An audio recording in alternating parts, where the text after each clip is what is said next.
Bata pa lang ako, gustong-gusto ko na talagang yumaman. Mas lalo pa akong na-motivate nung dumating yung time na bumagsak yung negosyo ng mga magulang ko. Lahat ng ari-arian namin, nakasangla, at least wala talagang natira. Kaya as early as high school, ang dami-dami ko ng sideline na ginagawa. Una, gumagawa ako ng project ng mga classmate ko para kumita lang ako. Tapos nung mag-college naman ako, pati pagbaburn ng CD, lahat, kahit ano, dumating pa nga sa nagpapa 5-6 ako. Tapos pati pagpapasada ng jeep, ginawa ko. Namamasada ako nun paggabi naman. As early as bata pa lang ako, naka-mindset na ako na dapat talaga yumaman ako ng todo. Kaya lahat ng pwede akong kumita, ginagrab ko as long as nakaya ng sarili kong gawin. Hindi ko siya pinag-iisipan, ginagrab ko lang ng ginagrab. Hanggang dumating sa akin tong AIM. Nung pagdating sa akin ng AIM Global, yun, hindi ko na siya pinag-isipan kasi sabi ko, magkano lang naman yung capital. Sabi ko, kung walang mangyari, di okay lang. Kung may mangyari, di mas maganda. Kaya lang dumating nga sa point na lumalaki na yung grupo ko, binagsakan naman kami ng bagyong Milenyo. Tapos di sabi ko, sige, okay lang, pagsubok lang to. Nakapalaki uli namin yung grupo namin, kaya lang riming naman yung bumagsak. Kaya parang sabi namin, parang ayaw talaga tayong pakitain. Kasi nga, ang kalaban natin, kalamidad na, hindi na ibang tao or ibang company. Kaya lang, isa lang yung pumasok sa isip namin. Sabi namin, kung malalagpasan namin to, what more yung iba pang mga problema, mas madali na yun. Kasi ito yung pinaka-worst.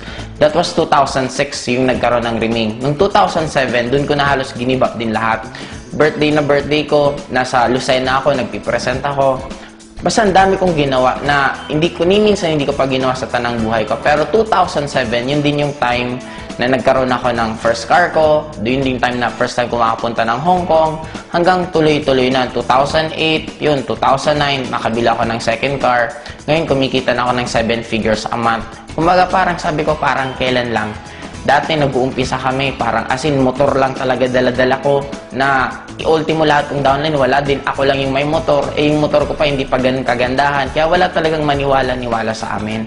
Pero ngayon, sobrang amazed na ako. Kasi lalo na dito sa lugar namin, kung mag-i-invite kami ng tao, diretsuhan na talaga. Pag tinanong kami kung anong ginagawa namin, sinasabi namin networking.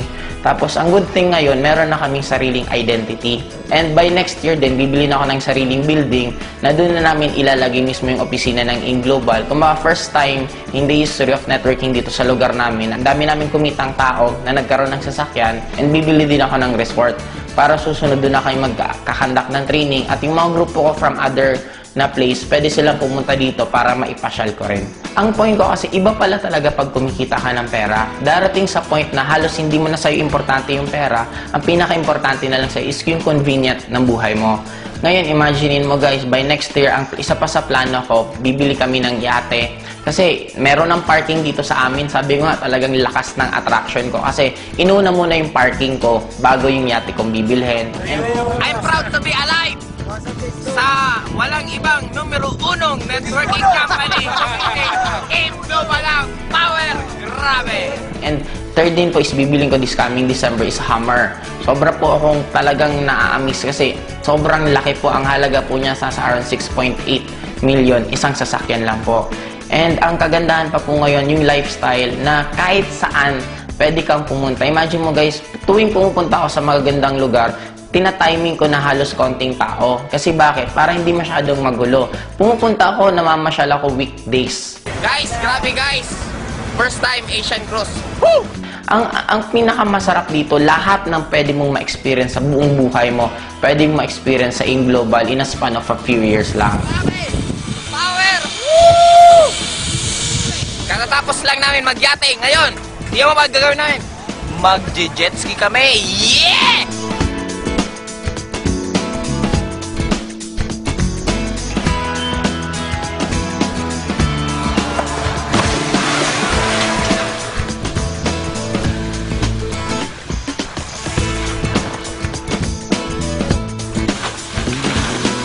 Kumbaga, yun yung nabigay sa amin na buhay because sa desisyon namin na gawin yung AIM Global at trabahuhin. Next year, US kami. Sobrang excited ako kasi Talagang first time ko makakapunta sa US na ni minsan hindi man lang pumasok sa isip ko na makakarating pala ako. Pero dahil sa Global, binigay nila lahat sa amin yan. Kung meron pa sa inyo yung nag-iisip, actually dapat huwag nyo na siyang pag-isipan. Kasi ang nakakaduda ngayon, hindi na yung networking hindi na Global. Magpo 4 years na ang Global, ang dami nang napayaman. Ang nakakaduda ngayon, kung pag-graduate mo ba, meron ka pang trabaho, or kung nagtatrabaho ka man ngayon, kung magkano yung natitira sa'yo. Ano yung point ko? Ang point ko lang, eto na yung nakikita nyo na yung result. Bakit kailangan nyo pang pagdudahan? Ang kailangan nyo na lang gawin, paniwalaan nyo. Kagaya ng mga iba kong friends, it took them 2 years bago nagsipag-join. Pero after 2 years yun, ngayon sila naman yung mga bibili ng sari-sariling sasakyan.